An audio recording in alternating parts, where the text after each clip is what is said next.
ৰাজ্যবাসীৰ মংগলৰ বাবে শিৱসাগৰ জিলাৰ গৌৰীসাগৰ বেজগাঁৱত 4 দিনীয়াকৈ ভাগৱত পাঠ অনুষ্ঠানৰ আয়োজন।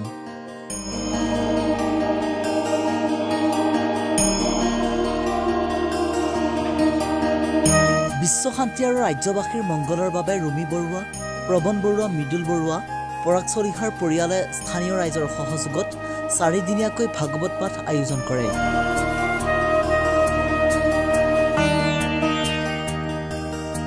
ভাগৱত পাঠ অনুষ্ঠানৰ প্ৰথম দিনটোত শ্ৰী শ্ৰী দক্ষিণপাট সত্ৰৰ সত্ৰাধিকাৰ জনাৰ্দন দেৱ গোস্বামী উপস্থিত থাকে।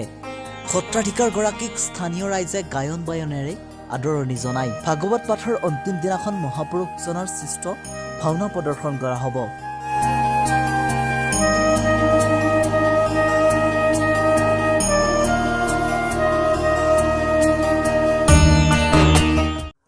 প্ৰথমতে সকলোকে শ্ৰদ্ধা জনাইছোঁ। আপোনালোকে জানে যে এটা 4 দিনীয়া ভাগৱত পাঠ কাৰ্যসূচী এভাগ আমাৰ ফুকনপটীয়া বেজগাঁৱত অনুষ্ঠিত কৰা হৈছে। শ্ৰীযুত ৰুমি বৰুৱা আৰু শ্ৰীযুত প্ৰণৱ বৰুৱা ডাঙৰীয়া, পৰাগধৰ বৰুৱা ডাঙৰীয়া, আমাৰ কনক বৰুৱা ডাঙৰীয়া, মৃদুল বৰুৱা ডাঙৰীয়া আটায়ে সেৱকী হৈ তেখেতসকলে ব্যক্তিগতভাৱে সকলো ৰাইজৰ সহযোগত 4 দিনীয়াকৈ এভাগী মহান কাৰ্যসূচী তেখেতসকলে অনুষ্ঠিত কৰিছে। আমি তেখেতক এই মহান কাৰ্যসূচী শলাগ লৈছোঁ আৰু আমাৰ সত্ৰৰ সন্মানীয় গড়মূৰ সত্ৰাধিকাৰ প্ৰভু ঈশ্বৰ আমাৰ মাজত উপস্থিত আছে।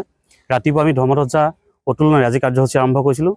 প্ৰয়াত মানৱদৰবী শিল্পী জুবিন গাৰ্গৰ প্ৰতিচ্ছবিত বন্তি প্ৰজ্বলন কাৰ্যসূচীৰে আমাৰ অনুষ্ঠানটি শুভাৰম্ভ হৈছিলে। গতিকে আৰু বৃক্ষৰোপণ কৰা হৈছে। আমি নাহৰ পুলি লৈছোঁ প্ৰয়াত জুবিন গাৰ্গৰ সোঁৱৰণত বা আমাৰ ভাগৱত পাঠৰ ভাগৰ লগত সংগতি ৰাখি।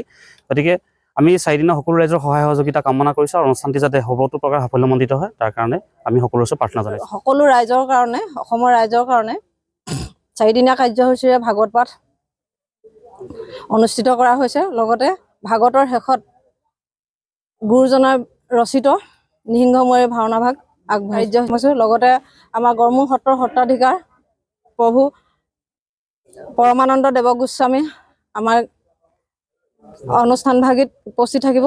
সকলো ভক্তপ্ৰাণ ৰাইজে যেন আমাৰ এই অভাগীৰ সেৱাখিনি গ্ৰহণ কৰে তাৰ উদ্দেশ্যে আমি প্ৰভু ভগৱন্তৰ ওচৰত এষাৰি সেৱা জনাইছোঁ।